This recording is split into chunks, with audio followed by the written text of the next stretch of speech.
గణానాన్త్వా గణపతి బొట్టు పెట్టుకో. గణానాన్త్వా గణపతి కుంభవామహే జ్యేష్ఠరాజం బ్రహ్మణస్పదాన శృణ్వన్నో నోతిభిः शीतसारणौ హరిద్రబింబే శ్రీ మహాగణాధిపతిమావాహయామి స్థాపయం పూజయామి. అక్షితలు వేయండి. గౌరీదేవిని ముట్టుకోండి రెండు చేతులతో. అసలు పంచకృణ ప్రాణి మనోదే శివగంజంత మనమతమణ స్వస్యామృతమే ప్రాణామృతమప ప్రాణ నైవేద్య స్థానం అపవతే ఒక్కొక్క గింజేస్తూ ఉండండి.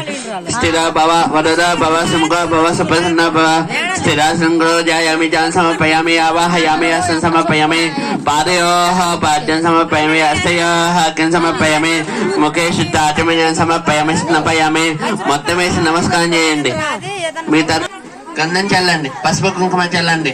ఆయన పలాయన దర్వారోహంత పుష్పణే అర్రాచ పండరే కాణ సమదశ గుహమే గంధశ కుంకుమ లేపన సమర్పయామి అక్షరే పుష్పే పొడియామి పుష్పాన్ని పొడియామి. సుముఖాయ నమః గంధాయ నమః కపిలాయ నమః గజగంధక నమః లంబోదకాయ నమః విఘ్నరాజాయ నమః గణాధశమ పాల్చంద నమః గజాననాయ నమః వక్రతుండ నమః శుభకర్ణాయ నమః రంభణ స్కంద పర్వతాయ నమః సర్వసిద్ధి వినాయకాయ నమః కుమార గురవే నమః యన ప్రచోదయాత్ సత్యంతవత్తం వహించామి అమతమ సమతవసమసే అవసరార్థం శుష్కనాకల ఫలాన్ని. మీ ముగ్గురు కూడా జాసితే ఉండాలి, ఎటు చూడొద్దు. మీ ముగ్గురు జాసితే ఉండాలి. 5 సార్లు నమః అపానాయ నమః ప్రాణాయ నమః ఉదానాయ నమః సమానాయ నమః మధ్య మధ్య ఉదకపాన సమర్పయామి. తల